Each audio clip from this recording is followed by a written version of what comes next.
The first rule of surviving a board meeting is simple: don't spill coffee on yourself, don't speak unless spoken to, and never, under any circumstances, become the plot twist.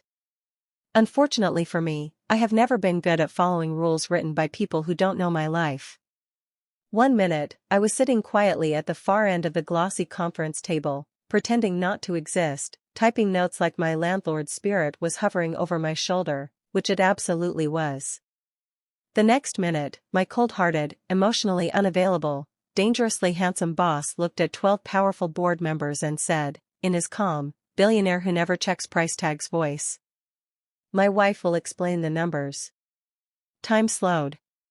My pen stopped midair. My brain shut down like a laptop at 1% battery. My soul packed its bags, wrote a resignation letter, and applied for a farming job in another country. Wife. Sir. I couldn't even get you to say good morning unless it was written in an email, approved by legal, and CC'd to 3 assistants. This was happening in our headquarters in New York City, where the air smelled like money, stress, and overpriced cologne. Silence here wasn't just awkward, it was expensive. Every head turned toward me. 12 pairs of eyes. One shocked CFO. One assistant who looked like she had just seen her future disappear. 0 warning. I laughed. Not a cute laugh. Not a confident laugh. It was a nervous, haha he's joking right before I die laugh. He didn't blink. Go on, Amelia, he said calmly. Tell them. That was the exact moment my soul boarded a private jet to France and left my body behind with no forwarding address. For context, because context is the only thing keeping me sane, my boss, Lucas Grant, was a multi-billionaire CEO with the emotional warmth of a stainless steel refrigerator. He didn't do jokes. He didn't do surprises. He didn't do people. He did profit margins, hostile takeovers, and terrifying eye contact. And he definitely did not do wives. I stood up on legs that felt like they belonged to a newborn deer. Somehow, muscle memory kicked in. I delivered the presentation like my ancestors were watching from the clouds, judging every missed comma. I talked about projections, market growth, and risks like my life insurance depended on it. The board nodded. Someone smiled. Someone took notes. They applauded. Applauded.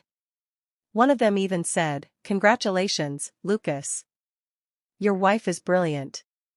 I sat down slowly, my heart pounding like it wanted to file a complaint. The meeting ended. People stood. Conversation started. Someone patted Lucas on the back like he had personally invented marriage. I waited exactly 3 seconds. Then I marched into his office like a woman possessed. "Have you completely lost your mind?" I demanded, slamming the door shut behind me. He loosened his tie. Calm. Unbothered. Rich. "It was necessary," he said. "For what?" I snapped. "Corporate entertainment? Shock value? A social experiment?" "For leverage," he replied, like he was ordering coffee. "The board trusts married men more. And the merger partners from Germany needed reassurance."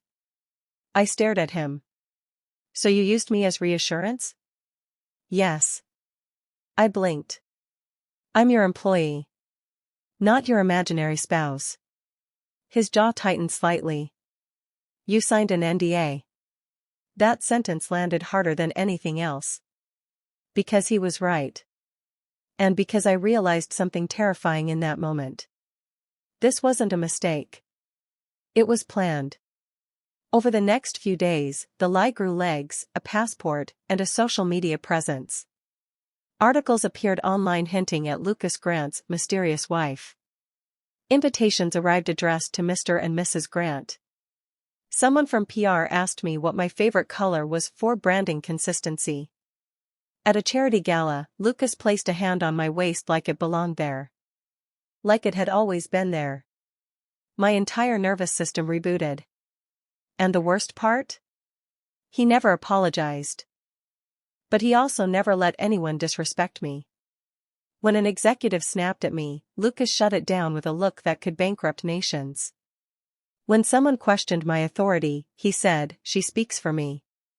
When a journalist tried to corner me, he stepped in front of me without hesitation. Slowly, the office stopped seeing me as the quiet assistant who brought coffee and scheduled meetings.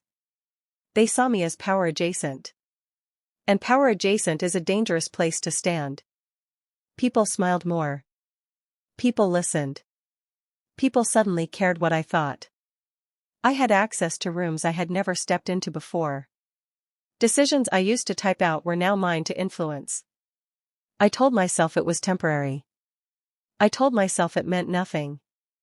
I told myself I definitely did not notice the way he glanced at me before meetings, or how his voice softened when he said my name in private.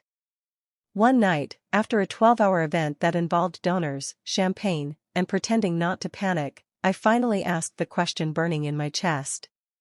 Why me? We were in the back of the car. The city lights blurred past the window. He looked tired. Vulnerable, for the first time since I'd met him. "Because I trust you," he said. "And because if I had to lie, I wanted it to feel real." Silence filled the car. That was the moment I stopped pretending my heart wasn't involved. From then on, everything became complicated. We had to rehearse answers. Where we met. How long we'd been together. Why there were no photos. Why we didn't wear rings yet. He hated the lies. I hated how good we were at them. We argued quietly in elevators. We laughed unexpectedly during meetings. We learned each other's habits. He took his coffee black. I hated mornings. He worked too much. I cared too much. He had trust issues. I had boundaries that were slowly eroding. The line between pretending and being blurred until I wasn't sure where one ended and the other began. Then came the Germany trip. Private jet. Luxury hotel. Shared suite, because appearances.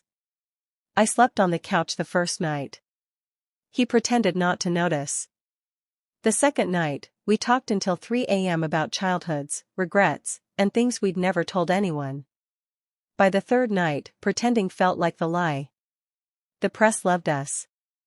The board adored us. Investors were reassured. Stock prices climbed. But I started to realize something else. I wasn't just playing a role anymore. I was choosing it. Weeks later, during another board meeting, someone joked, "So, Lucas, when's the wedding anniversary?" The room laughed. Lucas looked at me. This time, he waited. All eyes turned to me again, just like the first time. But this time I wasn't shaking. I wasn't panicking. I wasn't invisible. I smiled. "That," I said slowly, "depends on whether he remembers to take me to dinner tonight." Laughter erupted. Lucas smiled too. And in that moment, I understood the biggest twist of all. The lie had given me a choice. Expose the truth and walk away with my integrity intact, or stay and see where this dangerous, ridiculous, entirely unexpected story might lead.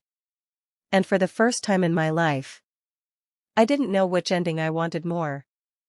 If you enjoyed this dramatic workplace romance, make sure to like the story, subscribe for more, and drop a comment. Should Amelia tell the truth, or keep playing the billionaire's wife? The next chapter might surprise you.